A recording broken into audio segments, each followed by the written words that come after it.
Teman-teman semuanya, waktu sudah menunjukkan pukul 1:05. Bisa saya mulai sekarang ya.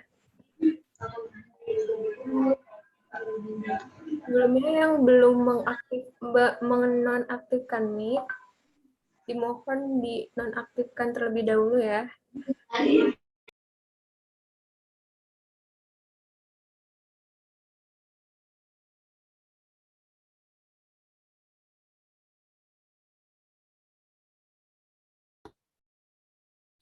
Oke.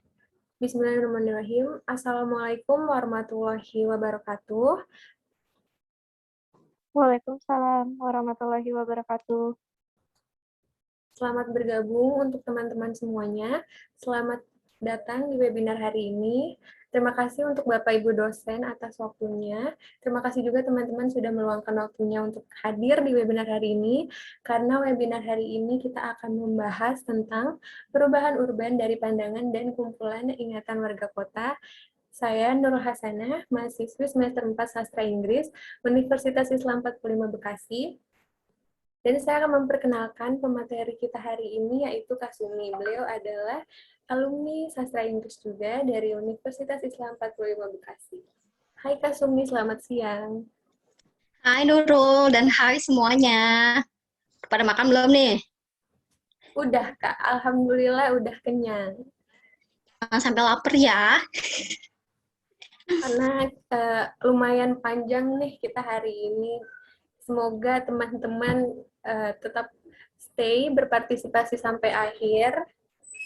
Dan juga saya mau mengingatkan dulu sebelum kita beralih ke materi selanjutnya. Jangan lupa mengisi presensi yang akan di-share di kolom chat, karena untuk kumpulan data kita juga.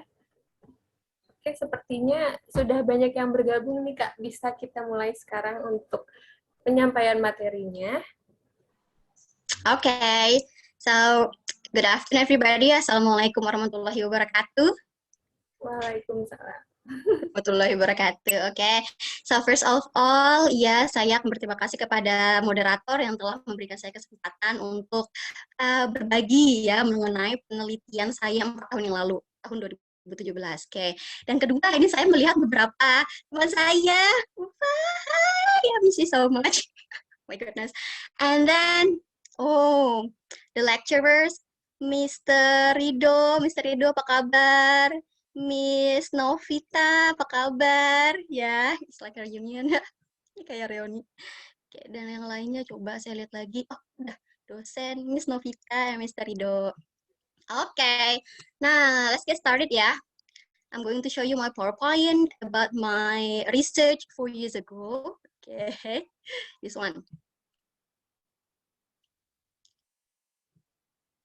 Nah, jadi topik kali ini ya seperti di pamflet Writing on City, perubahan urban dari pandangan dan kumpulan ingatan warga kota. Oke. Ini ya. Oke. Jadi penelitian saya ini fokus pada kota saya tercinta, yaitu Kota Bekasi. Ya, kenapa sih Kota Bekasi? Penting banget nggak sih nih membahas Kota Bekasi? Nah, jadi diawali dari pengalaman pribadi saya. Saya adalah warga asli Bekasi dari bapak dan ibu. Saya besar, saya kecil, tumbuh, besar, menikah, punya anak sampai sekarang di Bekasi, ya kan? Nah, waktu saya kecil itu banyak banget perubahan-perubahan yang terjadi sampai sekarang. Misalkan dulu waktu saya kecil, saya di urban kampung saya, di kampung saya ada kebun, ada empang, ada lapangan bola. Saya sering main di sana, saya sering berenang di sana, mencari belalang di sana, ya kan, waktu SD tuh. Nah, setelah kelas 5 atau kelas 6, banyak banget perubahan yang terjadi. kebun, empang itu semuanya berubah menjadi lahan-lahan yang lain, misalkan sekolahan atau pusat perbelanjaan gitu. Nah, kemudian setelah saya besar, saya berbagi pengalaman ini kepada teman-teman saya. Lu ngerasain nggak dulu waktu lu kecil, lu sering main di sini, sekarang jadi berubah tempatnya. Nah, ternyata teman-teman saya yang tinggalnya di urban kampung atau di kampung memiliki pengalaman yang sama. Nah, ini bisa juga kita sebut sebagai pengalaman kolektif ya, pengalaman yang dirasakan bersama-sama. Nah, sudah deh, ternyata ini penting untuk dikaji loh, perubahan nggak sadar, tapi penting juga. Nah, jadi kompleksitas produksi ruang urban, tadi perubahan-perubahan lanskapnya, interaksi warga kota, dan ingatan mengenai kota itu menjadi concern saya ya pada penelitian ini. Nah, pada 2007 lalu itu Bekasi menurut saya mengalami krisis identitas ya, bisa dilihat dari ada refleksi kota patriot yang terindikasi tidak dimengerti oleh warga Bekasi dan konsep kota cerdas di mana warganya harus mendownload aplikasi, sedangkan banyak warganya yang belum memiliki smartphone, right? Dan kemudian pembulian kota Bekasi, Bekasi dibilang di luar dari bumi, Bekasi panas, kalau mau ke Bekasi harus pakai roket dulu, ya enggak? Kalau ke Bekasi harus pagi-pagi buka, karena macet, dan lain-lain. Dan variasi julukan kota Bekasi, ya. Kalau menurut buku yang saya baca, Bekasi dijuluki sebagai kota metropolitan yang heterogen, di mana warganya nggak cuma dari satu, tapi sudah berkecamuk banyak banget etnis di sana, ya. Bekasi kota perumahan, Bekasi kota industri, dan lain-lain. Nah, di sini ada produksi ruang urban, nah yang menjadi sorotan juga. Oke, berubah lanskap tersebut. Oke, jadi pada kali ini saya hanya fokus pada produksi ruang urbannya saja, ya. Nah, saya melihat bahwa Kota Mandiri dan urban kampung ini memiliki perubahan yang sangat signifikan. Oke, Kota Mandiri ini saya pilih ada 4, ya kan. Bekasi itu luas ya kan, Kota Bekasi, Bekasi bagian barat, selatan, utara, dan timur. Nah, Kota Mandirinya juga saya pilih Kota Harapan Indah, and then Grand Galaxy, Grand Wisata, dan Sumarekon. Gitu. Nah, urban kampungnya adalah urban kampung yang mengitari Kota Mandiri tersebut. Setelah saya teliti, ternyata urban kampung yang ada di Kota Bekasi ini letaknya berdekatan, bersampingan, dan nempel loh di Kota Mandiri itu. Gitu, ya. Jadi mandiri dan urban kampung. Oke, lanjut. This one. Right. Nah, hasil dari penelitian saya, saya meneliti dan mendapatkan hasil ada 3 ini. Perubahan pada tataran lanskap dan peran kuasa, lanskapnya yang bisa kita lihat oleh mata kita, nah konstruksi ingatan masa lalu dan sekarang, ingatan yang ada di benak warga kotanya, dan terakhir adalah antara mitos dan modernitas. Nah, for your information, saya dulu menelitinya, saya wawancara warga kota Bekasi, ya, saya jalan-jalan, saya tanya-tanya warga kota Bekasinya, dengerin curhatan, dengerin julitan, ibu-ibu kompleks, ibu-ibu kampung, saya catat, saya rekam, saya catat. Jadi pada penelitian kali ini, webinar kali ini ya, saya akan menunjukkan kejulitan-kejulitan ibu-ibu, bukan, tuturan-tuturan, right? And then ungkapan-ungkapan dan perspektif ya yang dilihat dari warga kota Bekasi. Gitu, ujaran-ujarannya. Pertama adalah ini, perubahan pada tataran lanskap dan peran kuasa. Nah, tadi saya bilang saya meneliti 4 kota mandiri dan urban kampung di sekitarnya. Pertama adalah Grand Galaxy. I wanna see the chart. Can I see the chart? Oh, sorry. Alright, this one, Grand Wisata. Oke. Nah, coba Mbak Moderator, can you help me to read, right, this one? Oke. Dulu daerah ini, Grand Wisata, belum jadi perumahan, masih sawah, tanah, dan perkampungan.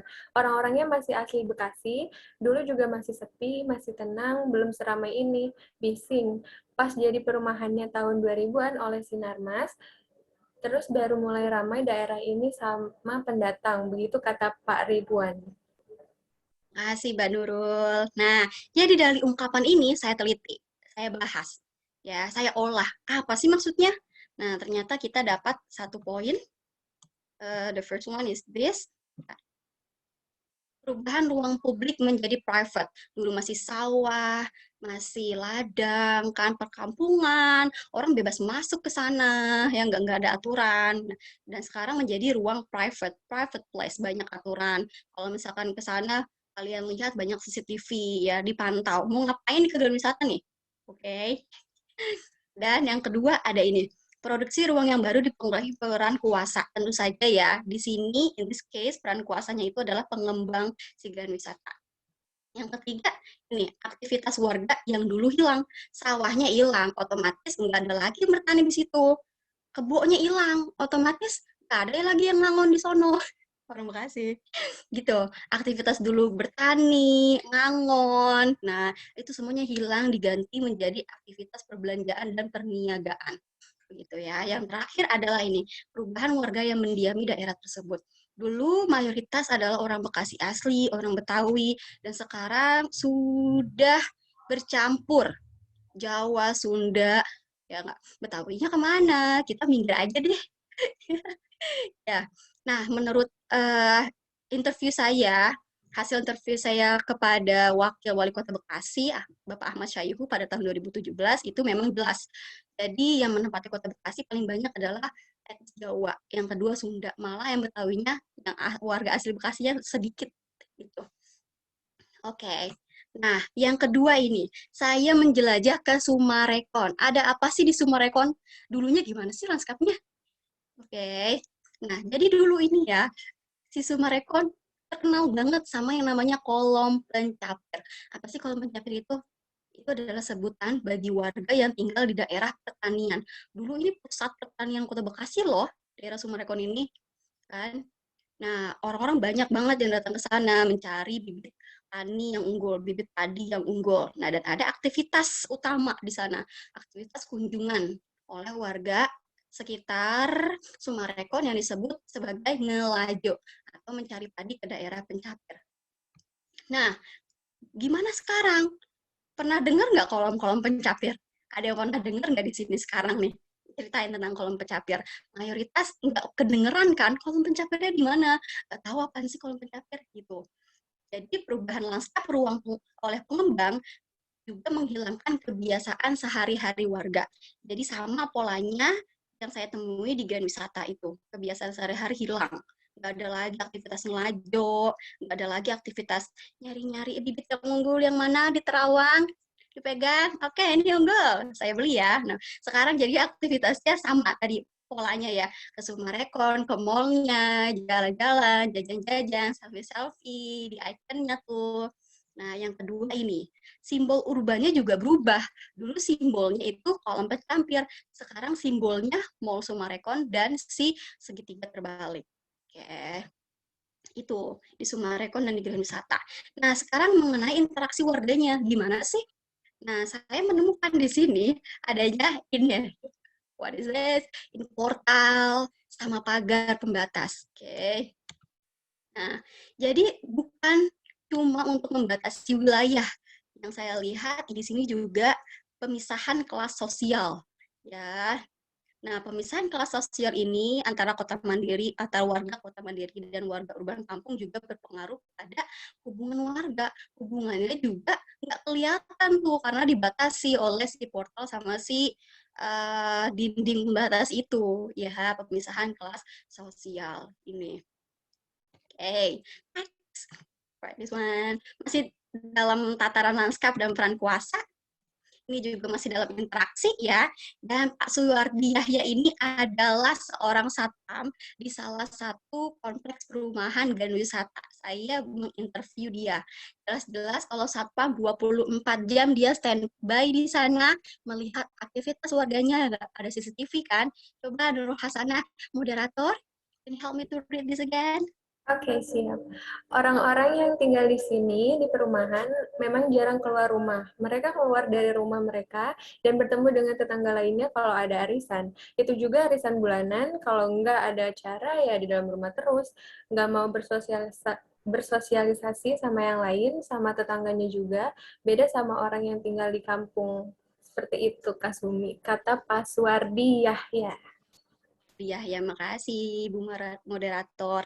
Tadi ya Pak Suwardi Yahya itu saat pam 24 jam dia standby di situ, lihat CCTV, ngeliat warganya ngapain, dan dia bilang seperti ini. Nah, jadi terlihat bahwa warga kompleks lebih tertutup dalam bersosialisasi dan kurang memperhatikan orang-orang sekitarnya dibandingkan dengan warga urban kampung. Kalau saya ke urban kampung nih, kalau ke kampung, pagi-pagi aja udah ada ibu-ibu yang ngomongin masalah resep-resep, asik. Masak apa hari ini, Bu? Oh, saya masak kangkung. Gimana resepnya? Mau dong coba ajarin, saling berbagi. Gitu ya. Anak-anak kecil udah larian, tapi kalau di urban kampung udah sepi. Ya, sudah pada bekerja, pulangnya malam, keluarnya pas arisan. Oke, seperti itu. Interaksi warganya dan perubahan lanskapnya. Nah, sekarang kita menuju ke poin kedua, yaitu konstruksi ingatan masa lalu dan sekarang. Kita ngomongin ingatan, nostalgia tentang Bekasi masa lalu. Oke. Jadi di sini saya menginterview para remaja, bapak-bapak, aki-aki, ya, tentang masa lalu Kota Bekasi. Nah, oke. Ini, Ibu Nurul Hasanah. Dulu waktu masih perkampungan ada air mancur. Dibuatnya dari perunggu, orang-orang sering nongkrong di sana. Pas dibangun perumahan air mancurnya dihancurin, diganti dengan air mancur yang ada di depan. Selanjutnya, saya ingat betul waktu saya kecil, saya selalu main bola sama teman-teman di lapangan sini. Tempat main saya, sekarang mah lapangannya udah jadi mall. Saya tetap pergi ke sini, tapi bukan buat main bola, buat jagain mall. Terus di dekat lapangannya ada pemancingan. Banyak orang yang mancing di situ, ikannya juga banyak. Sekarang udah jadi klaster-klaster, udah padat, tapi ada juga orang yang nggak tahu tempat ini diubah, masih bilangnya daerah patung kuda. Makasih, Bu Moderator. Jadi yang saya lihat pertama, ujaran pertama oleh Pak Ridwan adalah nih, ketika produksi ruang berubah, bukan hanya lanskapnya aja berubah, tapi ini mentransformasi atau berpengaruh pada ingatan warganya. Ingatan yang berkaitan dengan lanskap masa lalu juga berubah dengan sekarang. Yang kedua, ini, kondisi dan suasana ruang yang lama menjadi sebuah nostalgia. Jadi nostalgia kalau misalkan ngumpul-ngumpul bareng teman-teman nih, jadi sebuah cerita. Lu dulu inget nggak di lapangan lu jatuh ya? Lu kecebur di empang ya dulu ya, masih terus diceritakan pengalaman-pengalaman itu, ingatan-ingatan itu nggak bakalan tertulis ya, tapi hanya bisa diceritakan melalui lisan, itu memory talk. Oke. Dan yang ketiga ini, adanya sense of belonging, rasa memiliki terhadap ruang yang lama. Karena ruang yang lama tersebut memiliki hal yang dipikir sangat signifikan bagi warga. Jadinya meskipun lanskapnya berubah, tapi simbol zaman dulunya nih, simbol lanskap lamanya masih terus diucapkan, masih terus dituturkan gitu ya. Rasa memiliki terhadap ruang yang lama meskipun telah berubah. Oke. Nah, yang kedua, ini berbeda banget sama apa yang terjadi di Sumarekon. Kalau Grand Wisata dan Galaksi seperti ini, nah, di Sumarekon ini benar-benar ingatan masa lalunya ini susah banget didapetin. Makanya saya interview sama aki-aki ini yang udah tinggal lama banget ya di daerah Sumarekon. Nah, jadi sebutan atau simbol kolom pencapir itu udah hilang. Kita bisa dapat memori itu kalau kita benar-benar cari orang yang dulu di mana ya. Nah, baru dapat itu ya, hanya dapat melalui storytelling. Nah, kalau misalkan sekarang karena adanya peran media, nah ingatannya bisa direkam dan bisa dibagikan ya. Nah, si segitiga terbalik itu dan Mall Sumarekon itu karena ada media bisa disebar dan bisa dibagikan. Jadinya masih diingat sampai sekarang dan masih ada kan wujudnya gitu. Oke. Nah, yang ketiga adalah ini, antara mitos dan modernitas. Right. Hantu-hantu gamis, kan komis. Ya, ini yang lucu dah. Ini yang menarik nih, mitos. Sebenarnya apa sih fungsi mitos di Kota Bekasi ini? Apa sih perannya? Ya, penting banget nggak sih nih si mitos di Bekasi, Mbak Nurul? Menurut Pak Ridwan, di sini kan ada paranormal, di sini banyak goibnya. Kalau menurut orang zaman dulu, katanya ini jalan Siliwangi, nggak kelihatan. Masih banyak senjata-senjatanya yang tertinggal. Nggak bisa diambil, tantangannya jiwa. Waktu Grand Wisata pertama kali dibangun di sini, itu minta kebo bule 7. Udah ada 41 orang yang meninggal gara-gara persyaratannya nggak dilengkapin. Kan nyari kebubule susah, makanya di sini yang paling rawan. Nah, gitu ya. Yang saya lihat di sini adalah sebuah negosiasi wacana lama terhadap wacana yang akan diciptakan pengembang. Nggak salah, istilah kasarnya ini adalah kalau misalkan kamu mau merubah tanah gue nih, lu mau merubah tanah gue, nih persyaratannya kan dilengkapin dulu persyaratannya, boleh tanahnya berubah. Nah, ini adalah negosiasi ya warga kota yang dulu atau urban kampung yang dulu terhadap wacana yang akan dibangun oleh pengembang. Begitu ya negosiasi. Yang kedua ini munculnya wacana dalam berperilaku oleh warga urban kampung sekitar. Nah, menurut data hasil interview saya, jadi bukan hanya mitos waktu awal terjadi Grand Wisata, dibangun Grand Wisata. Sekarang juga misalkan jika kalian berkunjung ke Grand Wisata itu ada beberapa mitos di sana. Misalkan kalau ke Grand Wisata jangan ngomong yang kasar-kasar, jangan bawa hewan-hewan, jangan istilahnya jangan ngomong bahasa-bahasa kasar, bahasa-bahasa hewan, nanti kesurupan, kayak gitu. Jangan berisik-berisik di sana, gitu. Itu masih diyakini oleh warga urban kampung ketika masuk atau ketika berkunjung ke Kota Mandiri Grand Wisata. Nah, mitos ini yang berada di Grand Wisata itu berperan dalam mengatur perilaku masyarakat. Ya, yang kedua terjadi di Harapan Indah. Harapan Indah, ya. Nah, ini ada namanya makam keramat. Pernah lihat nggak nih makam keramat di Harapan Indah? Waliullah Syekh Sayyid Abdurrahman bin Hamid Alangawi. Nah, ini juga dinamakan makam keramat karena si pengembang nggak bisa apa-apain, nggak bisa nutup makam itu. Nah, ini petuah turun-temurun untuk keluarga sini buat jaga makam keramat ini. Makanya makamnya makam sesepuh kayak Syekh. Nah, seperti itu ya apa yang dikatakan oleh Pak Zulkifli. Jadi yang saya lihat di sini adalah mitos juga berperan sebagai kuasa. Kuasa yang meresistansi wacana yang dibuat pengembang. Kalau yang di Harapan Indah ini nggak bisa diapa-apain lanskapnya karena ada mitos tersebut. Oke, tapi kalau di Grand Wisata tadi mereka menegosiasi bisa dirubah asalkan ada persyaratan-persyaratannya. Itu ya, sini tidak ada. Nah, jadi simpulan dari penelitian saya kali ini pada webinar ini adalah ya perubahan ruang urban yang terjadi di Kota Bekasi memang didominasi oleh wacana ruang dan kuasa oleh para pengembang. Tetapi ada resistensi, ada negosiasi, dan ada ketidakteraturan terhadap wacana modernitas atau wacana modern oleh pengembang yang itu ya tadi dinegosiasi, resistensi, dan ketidakteraturan oleh warga urban kampung di sekitarnya. Seperti itu. Oke, 20 minutes, right? Alright, akhir kata terima kasih bagi yang telah mendengarkan penelitian saya ini, ya. Dan ya, saya kembalikan lagi kepada Ibu Moderator. Terima kasih Kak Sumi sudah menjelaskan materi untuk hari ini. Teman-teman, sebelum kita beralih ke sesi tanya-jawab, saya mau mengingatkan lagi untuk menyebutkan nama dan asal instansinya sebelum menanya.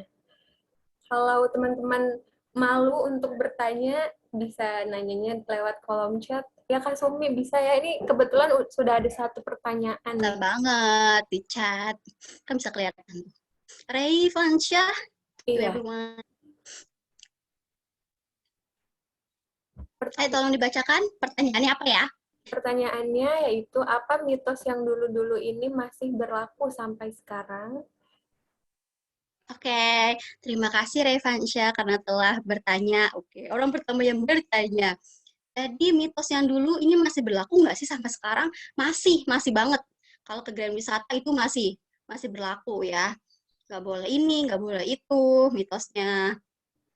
Nah, kalau di Harapan Indah, mitosnya itu mitos hanya untuk si pengembang. Ya, itu nggak boleh diapa-apain masih sampai sekarang. Karena if I'm mistaken ya, the last time I saw that landscape kayaknya masih makam keramat itu deh. Nggak bisa diapa-apain lagi. Jadi nggak bisa dirubah-rubah lagi. Itu yang saya lihat dari si Grand Wisata dan si Harapan Indah. Begitu, Bapak Revansyah. Terima kasih Revansya sudah bertanya. Selanjutnya pertanyaan dari Dinda Salsabila. Hal baru yang didapatkan setelah Kasumi melakukan penelitian ini. Oke, hal Adanya baru yang banyak hal didapatkan baru. setelah Iya. pasti ada hal barunya ya. Hal baru yang saya dapatkan benar-benar sejarah Kota Bekasi itu yang masa lalu kita nyarinya harus benar-benar ke orang-orang yang dulu gitu loh. Karena nggak ada teks tertulis. Ya, waktu saya meneliti ini, kan ada dosen pembimbing ya. Saya harus baca buku apa, Sir? Asik. Coba kamu cari orang-orangnya dulu gini. Ya udah, cari tuh. Karena belum ada teks mengenai sejarah Kota Bekasi yang apa namanya yang faktual dan terpercaya. Jadi harus dicari benar-benar sumbernya gitu. Ya, Dinda Salsabila. Oke, pertanyaan selanjutnya dari Dini Ditya. Menurut kakak, kota-kota mandiri yang ada saat ini, seperti yang kakak sebutkan tadi, ada Grand Wisata, Semarekon, dan sebagainya, sudah berdiri dengan tepatkah? Maksudnya, adakah efek buruk atau kekurangan dari berdirinya kota mandiri tersebut? Alright, Kota Mandiri itu kan dibangun para pengembang berupaya untuk membangun sebuah kota yang modern ya. Maksudnya nggak usah kemana-mana, udah ada fasilitas lengkap kayak sekolahan, hospital, terus namanya pusat pembelanjaan kayak Rekon dan Harapan Indah tuh kan, udah fasilitas ada. Tapi pasti ada dampak buruknya ya terhadap urban kampung di sekitarannya. Misalkan, nih, apa namanya tuh, akses jalan yang saya lihat, akses jalan. Kalau urban kampung nih, akses jalannya meskipun dia dempet dari Potong sebentar, ini Rahmalia Agustin. Mic-nya oke, tadi lupa dimatikan. udah saya mute. terus, terus ya yang saya lihat sih efek buruknya itu seperti akses jalan. Nah, kadang-kadang misalkan yang dulunya urban kampung kita jalannya jalan mana aja nih, setelah ada kota mandiri tiba-tiba ditutup. Nggak bisa melewati jalan itu lagi. Nah, yang kedua, kalau efek buruknya kota mandiri, warga kota mandiri yang mendiami kompleks itu ya, karena memang dulunya itu rawa, sawah, ya kan, itu sering banget jadi banjir. Itu efek buruknya. Nah, apa ya seperti itu. Oke, Kak. Sebelum kita lanjut ke pertanyaan selanjutnya, saya mau memberi informasi kalau kita menyiapkan hadiah menarik nih, Kak, buat teman-teman 3 orang yang bertanya, beruntung. Nanti kita pilih secara rahasia, nanti kita hubungi secara personal. Jadi teman-teman yang masih malu atau ragu boleh bertanya di kolom chat ya. Dengan tepatkah? Belum. Oke, selanjutnya nih Kak, pertanyaan dari Kania Adila. Kendala apa sih yang Kakak hadapi waktu melakukan penelitian ini? Kendalanya sih, saya lihat bukan sebagai kendala, tapi sebagai tantangan. Tantangan untuk lulus. Oke. Tantangannya adalah, kan saya waktu itu berempat ya kan, sama teman-teman dekat saya waktu apa namanya meneliti tentang kota. Salah satunya adalah Kalupa, ya Kalupa mana Kalupa. Kendalanya saya harus tahu misalkan orang mana aja yang harus diwawancarai, ya kan, bukan sembarang orang. Jadi biar kita wawancara itu enggak apa namanya enggak menghabiskan waktu gitu kan. Jadi kalau wawancara. Misalkan itu tantangannya ya, pertama cari orang untuk diwawancarai. Misalkan kalau misalkan yang nggak tahu apa-apa, ya gimana kita bisa mengambil data dari orang tersebut. Cari lagi, cari orang lagi, cari orang lagi. Nah, itu tantangannya. Ya, mengumpulkan sumber data. Oke, ini ada dari salah satu teman kita nih Kak, mau bertanya melalui on mic. Silahkan, sebentar ya. Udah bisa di on mic ya belum? Selamat siang, Kak. Ya, Sebelumnya saya perkenalkan, saya Aditya Maulana Suatman. Saya mahasiswa semester 4 Ilmu Komunikasi Universitas Bhayangkara Jakarta Raya.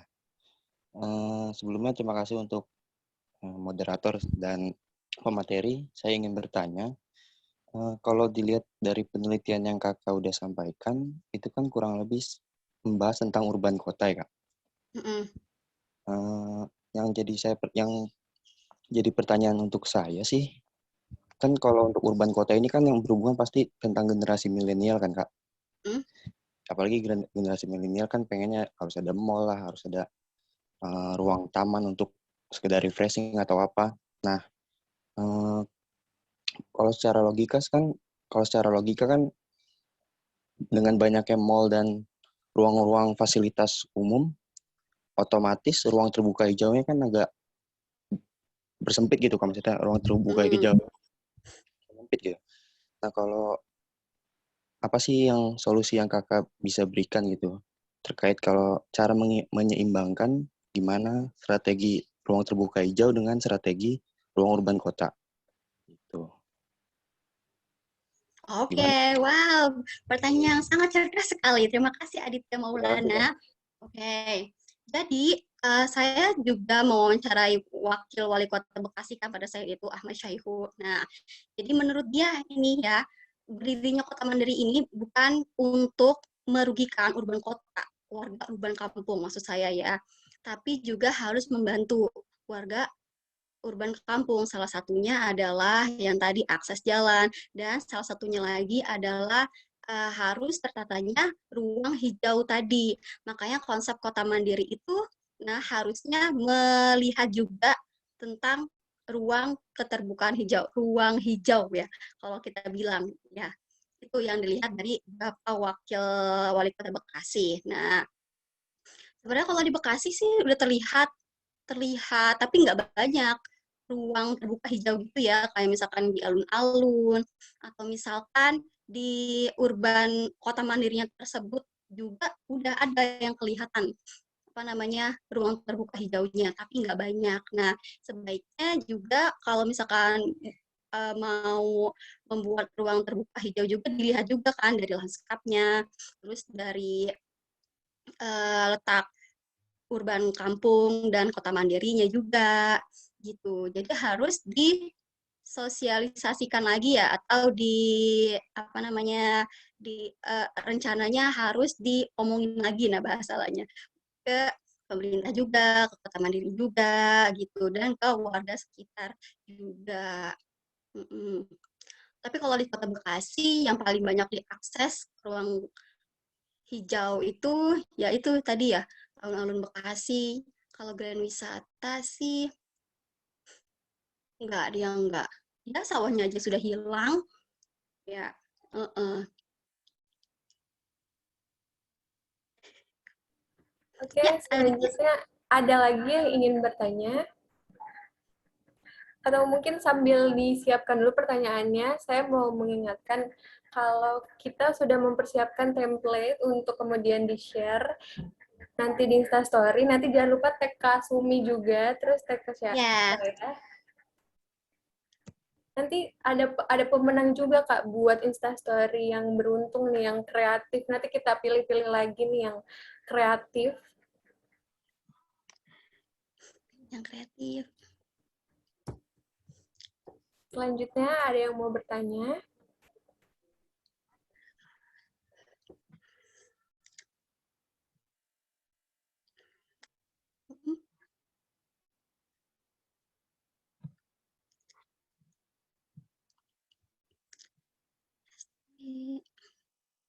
Oke, di sini saya lihat dosen-dosen saya tercinta. Wah, seneng banget nih bisa lihat dosen-dosen. Mister Rido, Miss Novita, Miss Novita, ya Miss Novita, Mister Agnitis Aditya, Oke, Nuryadi. sambil menunggu teman-teman mempersiapkan pertanyaan, mungkin dari saya mau bertanya satu nih Kak. Etika yang baik atau yang benar dilakukan untuk mewawancarai stranger untuk sebuah penelitian tuh seperti apa? Oh, ini masalah strangers ya, berarti Kak. Iya. Strangers berarti bukan orang terkenal. Kan kalau misalkan kita interview sama wakil wali kota, berarti kita kan harus formal.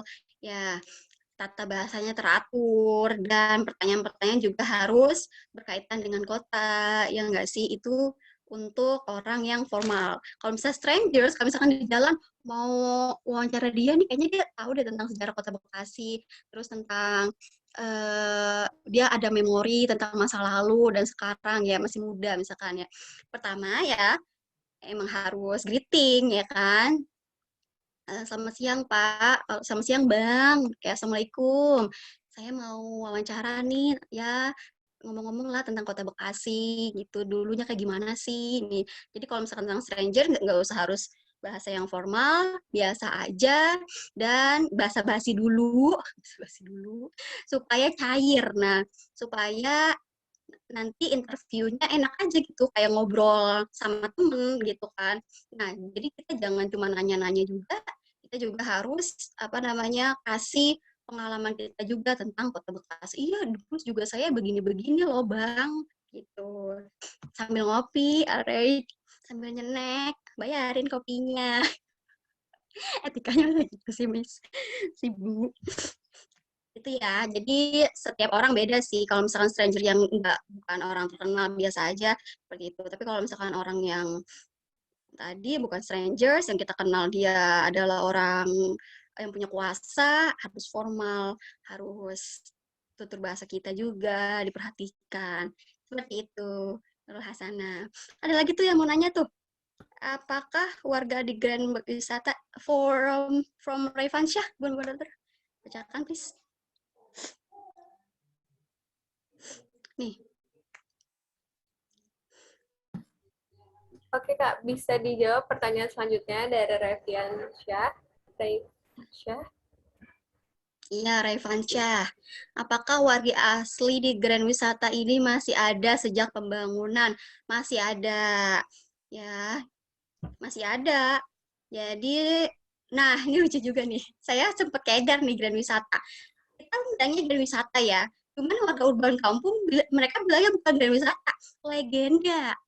Kota legenda. Di mana kota legenda ya, karena di situ ada jalur Siliwangi dan ada air mancur, dulunya dibilang legenda gitu, masih disebut legenda padahal namanya Grand Wisata. Masih ada sejak pembangunan ya. Mereka juga beranak pinak di situ, dan bahkan kalau nggak salah di Grand Wisata ya Ulpah ya, jadi orang yang dulunya menempati Grand Wisata ini dulu dulu banget tuh orang warga urban kampungnya, mereka tinggalnya di pinggir-pinggiran Grand Wisata. Nah, mereka mata pencahariannya itu mereka ke daerah wisata lagi, dan mereka nyapu-nyapuin tanah yang dulunya mereka sekarang jadi grand wisata gitu ya. Mereka mata pencaharian tetap di situ tapi beda, itu tukang sapu ya, itu di grand wisata. Bener-bener begitu, Raifansyah. Ini dari Raka Ahmad Kahfi. Tanggapan warga asli di daerah yang dilakukan pembangunan itu gimana, Kak? Seperti warga asli di Grand Wisata dan Harapan Indah. Apakah mereka menerima atau justru menentang terjadinya pembangunan di daerah tersebut? Terima kasih. Warga aslinya coba nih, kalau kakak dulu ya, kembali ke kakak dulu. Kakak dulu tuh kebun, dulu gue sering banget nyari belalang di situ. sering banget ngebug di situ tuh, di Empang itu. Lah, sekarang udah jadi ini sekolahan, aduh nggak bisa lagi. Awal-awalnya kan bingung, mau main di mana lagi ya? Kagak ada lagi, di belakang udah jadi kontrakan banyak banget. Awal-awalnya pasti kayak menentang gitu, bahkan anak kecilnya juga, ya nggak sih? Bukan cuman orang dewasa, takutnya nanti malah jadi kotor, atau takutnya nanti keramaiannya tambah, maksudnya pemukiman tambah padat atau apa, nggak cuman penentangan itu sebenarnya nggak cuman dari warga yang tua, tapi anak-anak kecilnya juga dulu bahkan seperti itu loh. Ngomong, "Tapi kita di mana lagi mainnya ntar ya?" Nah, tapi yang saya lihat di warga yang di mana nih, Grand Wisata dan Harapan Indah, ya warga aslinya pertama menentang, of course, tapi yang kedua mereka bernegosiasi. Yang tadi tuh ada persyaratan-persyaratan, oke lah, udah dilengkapin, boleh akhirnya gitu. Tapi yang kalau di Harapan Indah nggak boleh sama sekali ya, yang tadi ya. Nah, awalnya menentang, tapi akhirnya ada negosiasi dan yang lain-lain, terbangun deh. Sekarang Harapan Indah yang bisa kita lihat sekarang dari Grand Wisata, awalnya ya seperti itu, pasti ada selek-selek. Ya, Oke, Kak. ya gitu, Dari saya sendiri tiba-tiba saya bernostalgia sedikit nih Kak tentang dulu masa kecil. Saya sempat juga bermain di lapangan yang rumput-rumput gitu. Jadi kita ketika jatuh nggak terluka, atau ketika nanti banjir atau ada air-air tuh beceknya tuh seru gitu Kak. Kita main becek-becekan, sementara kalau sekarang lapangannya iya, udah lebih ke dicor gitu kan. Jadi kangen banget mm, main becek-becekannya gitu sama temen-temen. iya itu juga ya kan. Jadi ingatan masa lalu tuh masih banget, dan kadang-kadang kita kangen, ya Allah, gue kangen banget dulu ngebak di sono no, dan becek-becekan, itu aja udah bikin kita bahagia ya. Iya. Sekarang mungkin ada smartphone, sekarang mungkin ada smartphone, you just stay at home and play with your smartphone, ya bahagia juga. Cuman gimana ya, kalau misalkan kita ceritakan nanti kalau kita udah dewasa sama anak-anak kita, dulu mama mainnya sama smartphone. Nggak pernah ngerasain becek-becekan ya. Oke. Ini si Raka nih, Raka Ahmad Kafi, udah ya? Askia Zahra. Iya Kak, saya mau nanya. Tapi sebelumnya terima kasih atas pemaparan materi yang telah Kak Sumi berikan. Oke, lanjut ke pertanyaan. Saya mau nanya nih Kak, simbol-simbol suatu kota yang masih bertahan sampai saat ini nih, walaupun landscape-nya sudah berubah, itu juga karena konstruksi ingatan warga kotanya ya Kak. Ya kayak patung kuda tadi. Oke, terima Mm-mm. kasih. Oke, kalau patung kuda itu berubah karena ya Grand Galaxy terbentuk. Jadinya dihancurin, dirubah lagi dengan simbol yang baru. Begitu. Fahri, itu kan. Jadi bukan karena pengaruh oleh warga urbannya ya, tapi pengaruh dari si pengembangnya gitu, yang akan mendirikan kota mandiri. Tapi ingatan itu masih tetap teringat, yang patung kuda masih tetap diungkapkan, diujarkan, gitu Fahri. Ini ada yang belum terjawab nih dari Askia Zahra. Untuk penelitiannya ini dilakukan berapa lama? Kurang lebih 6 bulan, kalau nggak salah ya. 3 bulan kakak warawiri, jalan-jalan, naik motor, panas-panasan, joy. Dulu belum ada pandemi ya. Jadi kita, aduh, gerah banget buka masker. Kemana lagi nih Pak ya? Pak, kemana lagi Pak? Orang ke sana cari orang, itu tuh orangnya kayaknya bisa diwawancarain deh, udah kayak wawancarain. 3 bulan warawiri, oke, kayak orang jalanan kita, pagi sampai sore udah keringetan mana-mana gitu guys, capek, terus makan bakso sambil minum es kelapa, aduh jadi nostalgia. Dan 3 bulan selanjutnya adalah untuk menyusun tulisannya itu dalam bentuk teks, jadi 6 bulan. Tapi Kak, selama 3 bulan penelitian itu, di hari-hari jadwal Kakak melakukan penelitian, apakah data yang Kakak ingin cari itu langsung dapat, atau Ya, sayang banget nih hari ini gagal? ya iyalah, ups and downs ya. Udah muter-muter, kita nanya juga, kita kan nanya kan ini ya, ada pertanyaan-pertanyaan. Wah, nggak tepat nih jawabannya nih. Ya udah besok lagi deh, ngeber, ya udah. Tapi meskipun nggak dapat sumber data gitu ya dari narasumber, tapi kita dapat ini baru, apa namanya, lanskap baru atau temuan-temuan baru begitu. Nggak langsung dapet 3 bulan itu. Cari lagi, Cari berusaha lagi lah, iya dicari lagi. Jangan pantang menyerah demi lulus. Selanjutnya nih Kak, dari Arfansyah, apakah ada nilai khusus yang bisa dikatakan bahwa perubahan urban tersebut berhasil? Kalau perubahan urban tersebut berhasilkah? Iya, kalau dilihat sih berhasil karena ada wujudnya ya. Ada wujudnya. Kita bisa lihat Kota Mandiri itu sekarang. Tapi sebelum itu, jauh sebelum itu, nah ada beberapa yang harus dilewati tadi. Misalnya mitos dan juga syarat-syaratnya juga. Dan juga merubah lanskap yang lama, kayak ingatan yang lama, jadinya ingatan baru. Berhasil kalau kita lihat dari mata. Tapi kalau dari ingatan dan nostalgia, berhasil dirubah juga nggak? Berhasil juga ya, tapi tetap terkenang di dalam benak. Begitu. Oke, selanjutnya apakah teman-teman ada yang ingin bertanya lagi? Atau bercerita tentang pengalaman pribadi yang relate sama masa kecilnya dulu nih. Kita nostalgia bareng di sini. Barang ya. Karena nostalgianya masalah sebelum pandemi. Iya, soalnya kalau sekarang tuh udah jarang kumpul, udah Ya. nggak bisa main-main bareng lagi. Justru pandemi ini kalau misalkan kakak lihat ya, wacana modernitas yang digalakan oleh para pengembang itu terlihat banget kalau kita bandingkan dengan urban kampung ya kan. Misalkan pakai masker atau cek suhu, itu di Kota Mandiri kelihatan kan, kalau misalkan mau masuk perumahannya kalian harus cek suhu, harus pakai masker, kayak gitu-gitu kelihatan banget modernitasnya kan ya. Kalau urban kampung, coba lihat Bu, mana yang pakai masker sedikit, nggak ada yang cek suhu begitu, ya nggak? Modernnya kelihatan di situ ya, masalah teknologi. Selama Muhammad apa itu Muhammad? I'm sorry. Selama pandemi ini, oke. Oke, selanjutnya teman-teman ada yang ingin bertanya lagi?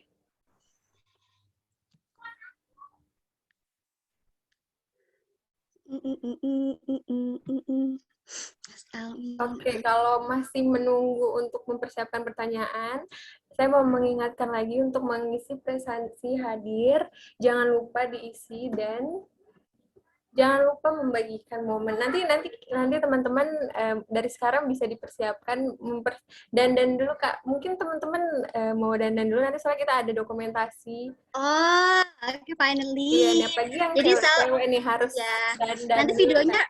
aktif semua kan, so I can see the participants today. Iya, nanti ketika menjelang akhir acara, nanti kita on cam semua ya, teman-teman. Ada pertanyaan lagi nih, Kak, dari Erfak.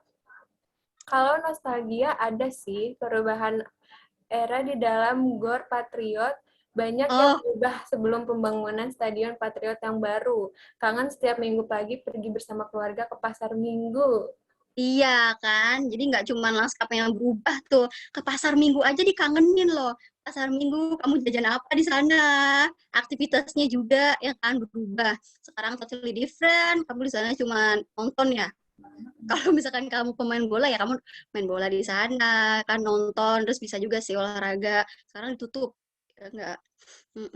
Kangen setiap minggu pergi bersama keluarga ke pasar minggu. Aktivitasnya aja. Kita kangen dengan aktivitas yang udah lama banget ya, dan nggak bakalan bisa lagi kita lakukan karena lanskapnya berubah. Jadi nanti itu hanya bisa kita ceritakan melalui storytelling ke teman-teman. Dulu tuh gue sering banget tuh ke pasar minggu, di sana tuh jajanan paling enak ini loh. Sekarang udah ada. Ya, say storytelling. Iya, Erva, Glenn Rido, Kaliges. Kalau dari Kak Sumi sendiri nih Kak, ada nggak sih yang dikangenin ketika Kakak pergi ke pasar? Apa heboh-hebohnya orang pasar, penjual-penjualnya dibanding Kakak ke mall gitu? Ya, Kak, dulu mah ya Pasar Bekasi ya. Iya, kayaknya ke Pasar Bekasi dulu kakak tuh. Kan sekarang kalau sekarang kakak lebih seringnya sih masih tetap ke pasar karena mall sekarang ditutup. Kalau sebelum pandemi ke mall paling cuma nonton. Ya selebihnya kalau beli apa-apa di pasar. Nah itu yang dikangenin dari pasar adalah penjualnya. Nah penjualnya tuh paling beda ya kalau di pasar itu ya. Oke, kita pura-pura nggak jadi beli, dipanggil lagi. Kuping kanan masuk, kuping kiri Ya, masuk. sebanyak banget. Iya sih di mall itu nyaman, nyaman banget ya kan. Ada adem, nggak bau. Di pasar juga sekarang nggak bau sih. Ini Iin Hoirinisa kenapa nih? Iya, Iya, Iin. Kak. Saya ingin bertanya. Terima kasih Ya, silakan. sebelumnya, Kak, atas pemateri yang telah Kakak berikan. Cukup relate ya dengan kita yang mayoritas tinggal di Bekasi. Kan dari tadi kita Terima kasih. kan dari tadi kita ngomongin tentang efek buruk atau kekurangan dari berdirinya Kota Mandiri ini ya. Saya ingin bertanya, apa sih efek bagusnya atau hal positif yang terjadi atau ada setelah Kota Mandiri ini dibentuk atau terbangun gitu, Kak? Terima kasih. Hal positifnya. Ya, Hal positifnya, bentar. Ini nggak saya masukkan ke dalam penelitian saya ya. Ini yang saya lihat saja, oke. Biasanya kalau misalkan di urban kampung itu dia tempat rekreasi kurang memadai ya nggak. Misalkan tempat rekreasi misalkan nonton atau renang dan lain-lain. Ya tempat yang enakan lah berenang gitu kayak kolam renang. Nah, dengan adanya Kota Mandiri ini kan Kota Mandiri itu fasilitasnya lengkap ya. Dalam satu kompleks ada kolam renang, ada pusat pembelanjaan kayak di Harapan Indah kan. Nah, jadi warga urban kampung ini bisa mengakses tempat-tempat rekreasi tersebut gitu untuk meluangkan waktunya. Nah, seperti itu. Itu hal positif yang saya lihat. Terima kasih Kak Sumi untuk materi hari ini. Terima kasih juga teman-teman yang sudah berpartisipasi untuk bertanya. Jadi saya ingin menyimpulkan beberapa poin yang saya highlight dari webinar kita hari ini adalah yang pertama perubahan tatanan landscape. Ada peran kuasa pengembang, misalnya dari sawah menjadi sebuah mall. Yang kedua, konstruksi ingatan masa lalu dan sekarang. Karena landscape yang berubah, ingatan warganya jadi berubah atau berbeda. Dan yang terakhir adalah mitos dan modernitas. Ada mitos yang dipercayai orang dulu, setelah landscape berubah, mitosnya masih ada dan digunakan oleh warga urban kampung di sekitar Kota Mandiri atau tempat yang landscape-nya sudah berubah menjadi kuasa. Oke, Iya, betul saatnya sekali. kita on cam dulu nih teman-teman untuk dokumentasi. Hai semuanya, di on cam saya sama Kak Sumi juga mau lihat nih hari ini siapa aja yang hadir. Oke. Widih, ada yang pakai mic kayak YouTuber tuh, Revansya. Terpak Ya, juga itu pakai mic. emang lebih enak begini sih sebenarnya. Iya, biar lebih jelas ya. Iya. Oke. Coba yang lainnya, wanna see your faces there.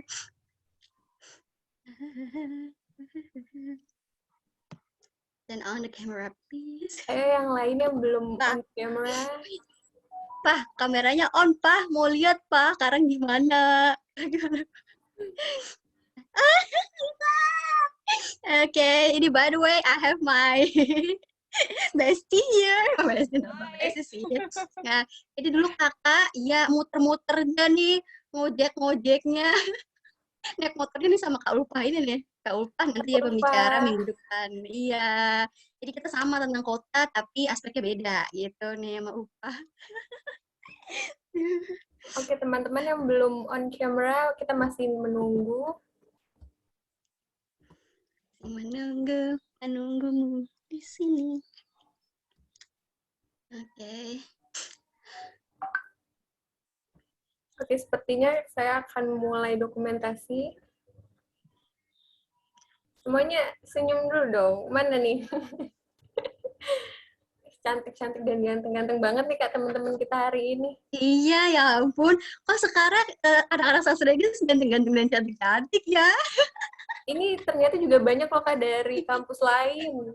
Oh iya, selamat datang. Selamat datang, padahal udah selesai. Ya, semoga apa yang saya tuturkan kali ini bermanfaat ya bagi penelitian kalian tentang kota. Seperti itu. Teman-teman yang ingin mendokumentasikan, silahkan untuk di-share nanti di Instastory. Jangan lupa gunakan template yang sudah kita siapkan ya. Ya. Oke, Di sini sekarang saya sorry. mulai ya. Ayo Kak, senyum Kak. Semuanya Oke. senyum. Aba-aba dong, 3, 2, 1 gitu. 1, 2, 3.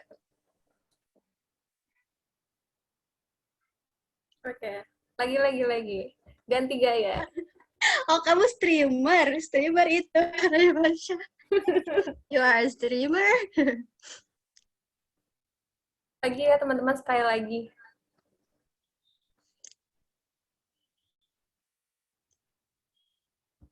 Oke, udah. Terima kasih. Fahri ngapain pakai masker, Fahri? Emang dikata kita menyebarkan virus melalui online? Sorry. Aduh, presenternya hari ini julid sekali ya. Oke, ya silakan Nurul Hasanah ditutup. Oke, terima kasih semuanya. Terima kasih Bapak Ibu dosen yang sudah berpartisipasi sampai akhir webinar. Terima kasih juga teman-teman. Terima kasih juga Kak Sumi sudah meluangkan waktunya. Karena kita tahu nih Kak Sumi sibuk banget mungkin, tapi masih ingin meluangkan waktunya. Terima kasih banyak. Thank you so much. Semoga kita bisa ketemu secara langsung. Yes. Kita bisa ngobrol-ngobrol. Semoga teman-teman di sini juga sehat selalu, tetap jaga kesehatan. Sampai bertemu lagi. Wassalamualaikum warahmatullahi wabarakatuh. Waalaikumsalam. Dadah. Makasih. Thank you. Thank you, Kak Sumi. Yes.